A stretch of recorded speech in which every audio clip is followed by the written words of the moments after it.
Okoljske cone letos v Mariboru ne bo. Srečanje prezgodaj rojenih otrok in njihovih staršev. Zaključek 7. bienala lutkovnih ustvarjalcev Slovenije. Pozdravljeni. Današnji dnevnik začenjamo s košarko. Čeprav sta do konca drugega dela Evropskega prvenstva še 2 tekmi, v Stožicah se ravnokar merijo Italijani in Španci, za njimi pa bodo na parket stopili še Slovenci in Finci, je že jasno, katero mesto so v skupini osvojili naši reprezentanti in s kom se bodo soočili v četrtfinalu. Odgovore na vprašanje so kot prvi v rokah držali hrvaški in grški košarkarji. Ker so z 92 proti 88 zmagali Hrvati, je to pomenilo, da je Slovenija v F skupini osvojila drugo mesto in da bo v sredinem četrtfinalu igrala proti Franciji. Kako do zmage proti Parkerju in druščini pa se ve. Mi nismo perfektna ekipa. Mi nimamo 12 igralcev kot je Gogi, ki bi lahko sami kreirali in sami zmagovali tekmo. Mi moramo iti v fight, mi se moramo boriti. Še posebej je bila današnja prva tekma pomembna za Grke, saj so za napredovanje v četrtfinale potrebovali zmago. Prvi polčas med našimi južnimi sosedi in ekipo iz juga Evrope je bil zelo izenačen. Hrvati, ki so prvo polovico tekme dobili z 2 košema razlike, so bili v nadaljevanju nekoliko podjetnejši. Kljub temu so Grki na koncu tekme uspeli izenačiti ter imeli prednost v prvem podaljšku. A to ni bilo dovolj. Čeprav je Bogdanović v drugem podaljšku z nekaj zaporednimi zadetki Hrvaško popeljal v vodstvo, so se Grki najprej vrnili, nato pa zgrešili met za izenačenje. Po nekaj prostih metih so Hrvati zmagali s 4 točkami razlike. Predstavniki civilne iniciative proti prestavitvi železniškega postajališča Cirkovce pa so danes znova opozorili, da se nikakor ne bodo strinjali s prestavitvijo tamkajšnje železniške postaje na 500 metrov oddaljeno novo lokacijo. Kot pravijo, tako župan kot resorni minister ne upoštevate njihove volje in to kljub temu, da so zbrali že 280 podpisov za ohranitev sedanje lokacije. Prav tako ugovarjajo projektantski presoji varnosti, ki sicer daje prednost gradnji postajališča na novi lokaciji. Vendar, kot poudarjajo člani iniciative, naj bi jim podpisani projektant celo priznal, da je presojo v prid novi lokaciji napisal po navodilih Direkcije za železniški promet. Obljublja celo, da je pripravljen tudi to javno povedati na nek način. Mi, kot smo že dejali v prvi dan, ko smo šli v to akcijo, se pravi akcijo, v ta boj za samega sebe, smo dejali, da se bomo borili do konca. Do zdaj smo uporabili vsa sredstva. Mi smo v tem času, nam je tudi tako kot ministrstvo, tako kot občina, so nas ves ta čas zavajali. Oni so ves čas govorili, da ni problema, da še lahko, da še imamo možnosti, da se naj borimo, vendar ves čas je tu bil župan in Topolko, se pravi predstavnik direktorata s figo v žepu, ne.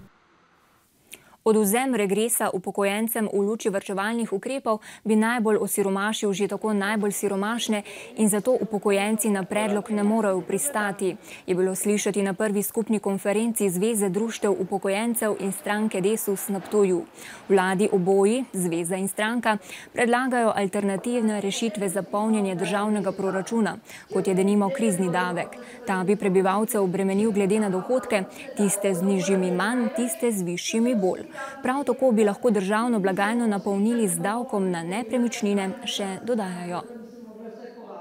Menimo, da ne bomo rešili krize na plečih tistih, ki že tako in tako najtežje živijo. To so pa gotovo upokojenci in to tisti, ki prejemajo do 622 evrov. In če njim ukinemo ta regres, potem jih bomo pahnili v revščino. Če imamo denar za sanacijo bank in tam bo več 100 milijonov evrov potrebnih, potem moramo mi zagotoviti, da tisti, ki najtežje prenašajo krizo, da imajo zagotovljeno neko normalno preživetje. Polovica jih je v hudih stiskah, srednja pokojnina je tam okoli 550 evrov, to se pravi polovica pokojnin je manjših, ne. Pri tem je to že okoli 100 tisoč takih, ki so delali poln delovni, 40, 35, 40 let pa imajo tako nizke pokojnine. Že junija letos je nekdanji mestni svetnik in županski kandidat Stranke slovenskega naroda na predčasnih lokalnih volitvah Franc Jesenek v protest zaradi načrtovane zamenjave direktorja Snage Ivana Hajnška mariborski občini vrnil pečat mesta. Leta 2000 ga je prejel za skrb za mestno okolje. Danes naj bi mu ga župan Andrej Fištravec ponovno izročil, a se je spet zapletlo. Vse bolj postaja tudi jasno, da Jesenekovo dobro delo očiščanja okolja vendarle ni povsem brezplačno. Iz protesta, da izrazi ogorčenje nad zamenjavo direktorja Snage ter nestrinjanje s kadrovanjem in ravnanjem župana Fištravca, je pred 3 meseci vrnil odlikovanje, a očitno je v ozadju tudi kupčkanje z denarjem. Vi ste govorili, da pogodbe niste imeli in zdaj, ko je prišlo novo vodstvo na Snago, so ugotovili, da ste imeli pogodbo. Pogodbo sem jaz imel in so vsi vedeli, tudi sem povedal na tisti tiskovni konferenci in je tudi na internetu. Jesenek je namreč s podjemno pogodbo dobival 300 evrov mesečno za pobiranje smeti. Za zamenjavo direktorja Snage pa je bilo tega sodelovanja konec. Mi nimamo nič proti oziroma celo veseli, da počistite določene dele mesta in ste za to primerno nagrajeni, ker ste bili tudi v preteklosti. Jaz kot v.d. direktorja z vami nisem imel namena sklepati pogodbe brez da se ve, da je to navada iz preteklosti. Podjemna pogodba ni bila nič druga, kot samo za bencin. Podjemno pogodbo sem imel samo zato, da sem lahko plačal kazen za tole vstajniško gibanje, 1100 evrov. Obenem pa je Jesenek Fištravcu še očital, da v času županovanja ni naredil še nič, ter dodal, da bo pečat mesta ponovno sprejel šele, ko se bo lahko z njim srečal in dobil tudi zagotovila, da vstajniško gibanje ni bilo zaman. Komisija za preprečevanje korupcije pa je prejela prijavo v zvezi z domnevnim navskrižjem interesov, potem ko je soproga župana Andreja Fištravca, Irena Polak Fištravec, prejela plačilo za moderiranje na letošnjem festivalu Lent, ki ga je opravila brez razpisa Narodnega doma Maribor. Prijava je za zdaj še v fazi predhodnega preizkusa, v katerem komisija oceni verodostojnost oziroma zadostnost razlogov za uvedbo preiskave. Kot rečeno, pa žena ni dobila ničesa še od protikorupcijske komisije, tako da ne vem sploh, odkot se ta informacija pojavlja, ker če bazira na podlagi govoric je dosti v mestu, tako da mogoče pa novinarji, ti, ki so to objavili, vedo več kot veva trenutno mi dva. Promet je glavni onesnaževalec zraka v mestih, zato so v Mariboru lani vpeljali testno okoljsko cono, ki je omejila promet največjih onesnaževalcev. A zaradi pomankanja nacionalnega političnega interesa ta kot stalni projekt ne bo zaživela. Na današnji okrogli mizi pa je Slovenska zveza za javno zdravje, okolje in tobačno kontrolo dokazovala, da bi obstoj okoljske cone prinesel ne le okoljske, pač pa tudi finančne pozitivne učinke. Testna okoljska cona, ki so jo konec lanskega in v začetku letošnjega leta izvajali v Mariboru zaradi blagih kriterijev in nezadostnih spodbud občanom, ni prinesla velikih rezultatov pri zmanjšanju prašnih delcev v zraku. Je pa prepoved vožnje vozilom standarda Euro 0 in 1 vseeno pokazala, da bi lahko njen obstoj doprinesel k čistejšemu zraku. Če pa bi recimo uvedli do standarda 3 ali 4, bi lahko za cirka 30% zmanjšali emisije iz prometa. Razlog za njeno neuvedbo ni pomankanje financ, pač pa politične volje, česar pa politika ne prizna rada. Mi si želimo, da bi okolica, da bi družba in zakonodajalec razmislili o skupnih stroških današnjega prometa. Brez, bom rekla, suporta na nivoju države te okoljske cone ne moreš uvajati, namreč mesto ne more solirati z nekimi, bom rekla, označevanjem vozil in podobnimi stvarmi. Glede na to, da tle vseeno mora stroka svoje reči, jaz mislim, da bo stroka tista, ki bi mogla prevladati v tem pogledu. A je tudi stroka že potrdila pozitivne učinke tovrstnih con. Določene izboljšave v zmanjšanju onesnaženja zraka s prometom so sicer prinesli novejši motorji, a le to ni dovolj. Mi merimo kakovost zraka v Mariboru že več kot 30 let in ugotavljamo, da je praktično vsako leto zrak vedno čistejši, čeprav še pa ni popolnoma v skladu z veljavno zakonodajo. Izračuni sicer kažejo, da bodo kazni, ki jih bo Slovenija morala plačati Evropi zaradi neupoštevanja določil varovanja zraka, višje, kot pa bi bila vrednost spodbud prebivalstvu za spodbujanje trajnostnega prometa. Čistejši zrak in posledično boljše zdravje prebivalstva pa bi razbremenila tudi zdravstveno blagajno. Danes dopoldan je mlajša ženska visoka okoli 150 do 160 cm, suhe postave, oblečena v temnejša oblačila, oropala pošto v Marjeti na Dravskem polju. Uslužbenki je zagrozila s pištolo, ki pa je ni uporabila. S pošte odnesla manjšo vsoto gotovine in po dejanju odšla neznano kam. Le nekaj ur po ropu pa so policisti osumljenko že priprli. Mariborski policisti pa so bili v soboto popoldne obveščeni, da se na obrežju Drave v bližini hidroelektrarne Mariborski otok nahaja truplo zdaj še neznanega moškega. Kriminalisti so pod vodstvom dežurnega preiskovalnega sodnika opravili ogled in ugotovili, da ni šlo za nasilno smrt. Javnost zdaj prosijo za pomoč pri identifikaciji moškega. V petek bo izredna seja Državnega zbora o problematiki reševanja Probanke in Faktor banke, ki jo je zahtevala poslanska skupina SDS.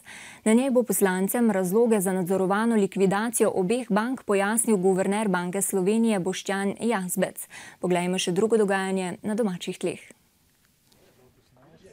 Čeprav so ozračje v koaliciji minule dni razgrele različna programska stališča strank, zlasti zaradi možnosti ukinitve letnega dodatka za upokojence, pa zdaj kaže, da naj bi bila vlada vendarle vse bliže končni različici proračuna. V igri je tudi krizni davek. Časa za usklajevanja imajo sicer le še dober teden, če nameravajo izpolniti obljubo, da bodo sveženj dodatnih ukrepov javnosti predstavili najpozneje do 25. septembra. Predstavniki sindikatov pa so razočarani nad ignoranco vlade. Ta se namreč na njihove predloge za izhod iz krize, posredovane pred 14 dnevi, ni odzvala, kaj šele, da bi jih povabila na sestanek. Socialnemu dialogu se ne želijo odpovedati, a opozarjajo, da jih ne gre podcenjevati. Med drugim zahtevajo takojšnjo uvedbo davčnih blagajn. Člani organizacijskega odbora Vseslovenskega strokovnega posveta o nepremičninskem davku so ministru za finance Urošu Čuferju danes predstavili predloge za novo dajatev. Organizacijski odbor predlaga najširšo davčno osnovo brez izjem in olajšav. Predlagajo tudi enako obdavčitev stanovanjskih nepremičnin ne glede na rezidenčno oziroma nerezidenčno uporabo, med drugim pa nasprotujejo tudi dvojni obdavčitvi luksuznih nepremičnin. Danes po noči se bodo znova spremenile cene naftnih derivatov. Neosvinčeni 95-oktanski bencin in 100-oktanski bencin se bosta pocenila, in sicer prvi za 3,6 centa, 100-oktanski bencin pa za 2,5 centa. Višje cene pa bodo dizelskega goriva, to bo dražje za 1,2 centa za liter, in kurilnega olja, ki se bo podražilo za 1,3 centa. Pod Pohorjem se je v nedeljo zbrala pestra druščina nedonošenčkov in njihovih staršev. Gre za tradicionalni dogodek, ki so ga letos v okviru Društva za prezgodaj rojene otroke pripravili že 12. zapored, tudi zato, da se družijo starši s podobnimi izkušnjami in težavami.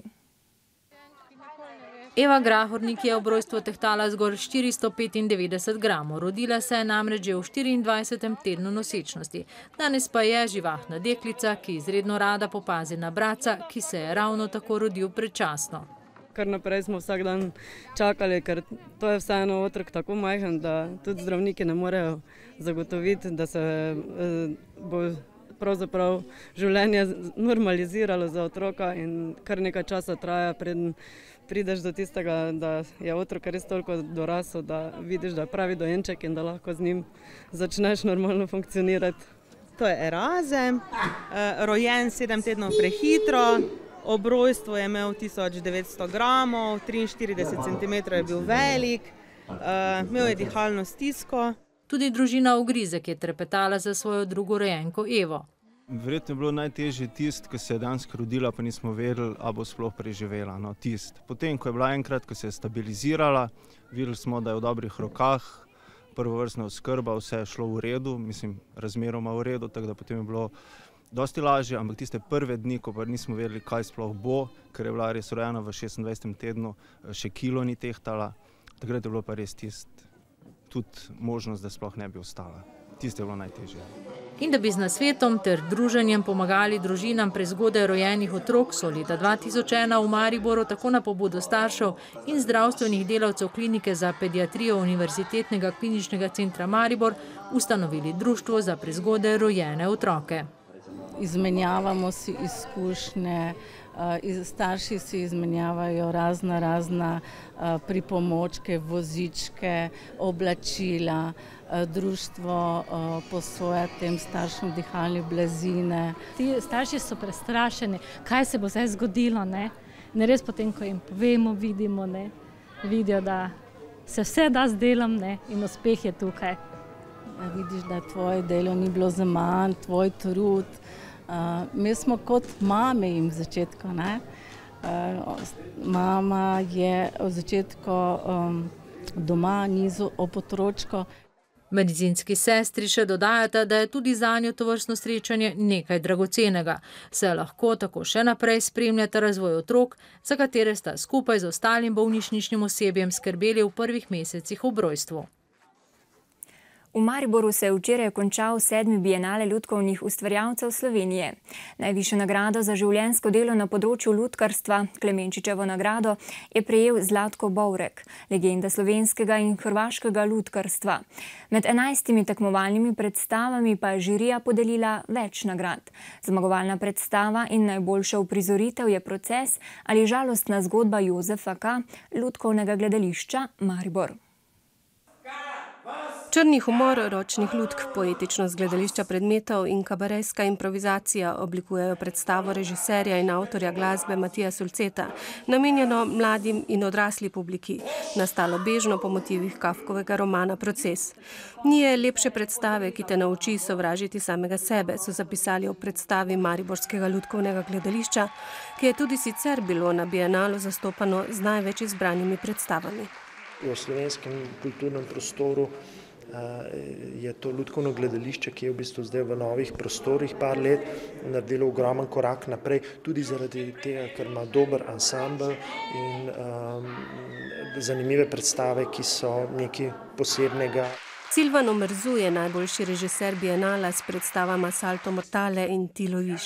Nagrado za likovno podobo je prejel Svetlan Junakovič za predstavo Ko je Šlemil šel v Varšavo.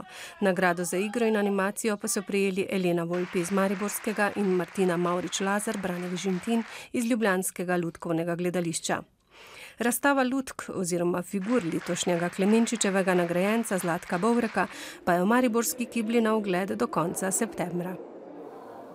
Okoli 4000 športnikov rekreativcev je ta konec tedna preplavilo Maribor. Že četrto leto zapored je potekal ekomaraton. Dvodnevna prireditev je bila razdeljena na kolesarski in tekaški del. Tekači so dosegli tudi rekord in najhitrejši na cilj pritekel v 1 uri, 22 minutah in 44 sekundah. Središče mesta je bilo danes dobesedno okupirano s tekači, ki so se želeli preizkusiti v teku po mariborskih ulicah. Pred tekmo so se udeleženci še dobro ogreli. Rada tečem, to vzdušje na maratonu, to vse mi je zelo všeč. Na tem maratonu sem že stalno. Pa včeraj sem tudi kolesaril na tej dolgi progi. Smo se odločila, trenirala pridno 6 mesecev in zdaj smo tukaj, da dokažemo sama sebi, da zmoremo. Jaz nisem bila tako pridna, jaz nisem 6 mesecev, jaz sem 1 mesec pa pol. Pripravljali smo se zdaj 3 mesece, tako da bomo danes otekli svoje kot ekipa in gremo na polno. In v želji, da premagajo maratonsko preizkušnjo, se je takole na pot podalo več kot 2000 tekačev in tekačic, prav kmalu pa se je izkazalo, da so Kenijci razred zase. Najhitrejši je za 21 km dolgo pot porabil 1 uro in dobri 2 minuti. That is my best time because I had 64 when I was coming from Kenya. Yeah, that is great. I'm happy about it. Naslednji prvi Slovenec je bil krepko za njim. Jaz hodim v službo in to je poleg službe en hobi. Kaj bi svetovali kot najstarejši udeleženec z drugim? Naj mi sledijo. Sicer pa si je večina za cilj zastavila, da priteče do konca, zato je bila medalja za vsakogar več kot zlata. Zmatran, ampak zadovoljen. Naporno, ampak vredno teka. Če smo prvo leto imeli 200-300 udeležencev, jih imamo danes po 3-4 letih 3500 udeležencev, kar pomeni, da maraton raste. Dvodnevno kolesarsko-tekaška prireditev pa je imela tudi eko-noto, saj predstavlja tudi uvod v Evropski teden mobilnosti. V državnem nogometnem prvenstvu so Mariborčani, ki so v 9. krogu z 1-0 zmagali v Domžalah, povečali prednost pred zasledovalci na 5 točk. V četrtek bodo državni prvaki odigrali prvo tekmo v Evropski ligi proti ruskemu Kazanu. V nedeljo pa bodo v ligaškem tekmovanju gostovali v Zavrču, ki se je zmago nad Olimpijo prebil na drugo mesto. Po 2 visokih porazih je imela Olimpija v Zavrču le en cilj, a je naletela na znova zelo motivirane igralce v belih dresih. V enakovrednem prvem polčasu so bili domači nevarni iz prekinitev. Gol v 26. minuti pa so dosegli po napaki ljubljanske obrambe, ki je pozabila na osamljenega Jožeta Benka. 10 minut kasneje so zeleni izenačili. Vratarja Finka je presenetil Andraž Porar, ki je res da meril sila natančno. Tu je še ena ljubljanska priložnost v prvem delu. Po protinapadu je poskusil Trifković.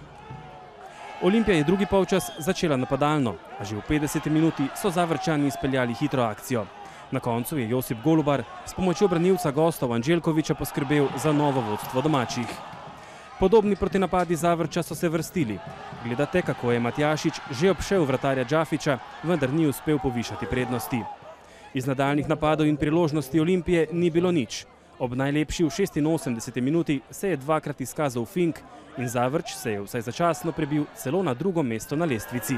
Tudi Olimpija je imela svoje priložnosti, ali rabi čas, da se vrne, mogoče preveč pritiska pri njih, ali mi smo odgovorili na en pravi način. Res završka zgodba traja in upam, da bo dalj. Zdaj imamo pokal se pripraviti, potem pa je fešta Maribor. Dobro, jaz mislim, da kakorkoli, da smo mi odigrali pravo tekmo, da on veliko boljše kot zadnje dve.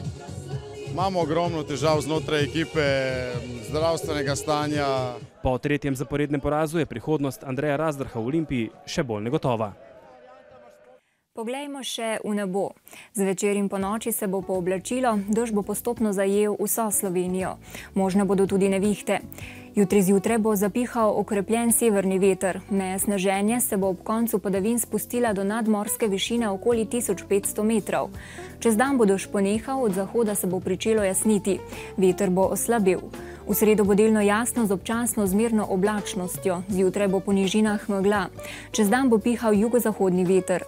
V četrtek bo sprva oblačno, prehodno bo deževalo, sredi dneva in popoldne se bo jasnilo. Spoštovani, to je bil dnevnik televizije Maribor. Ob 20:05 pa vabljeni k ogledu prve oddaje Tele-M Zdravnik svetuje. Voditeljici Mojci Pavh Budja se bo v studiu pridružila specialistka otroške in mladostniške psihiatrije, docentka doktorica Hojka Gregorič-Kumprščak. Tema pogovora bodo hiperkinetične motnje. Vabljeni, da oddajo sooblikujete tudi s svojimi vprašanji. Ob 20. uri pa znova nasvidenje v večernih novicah.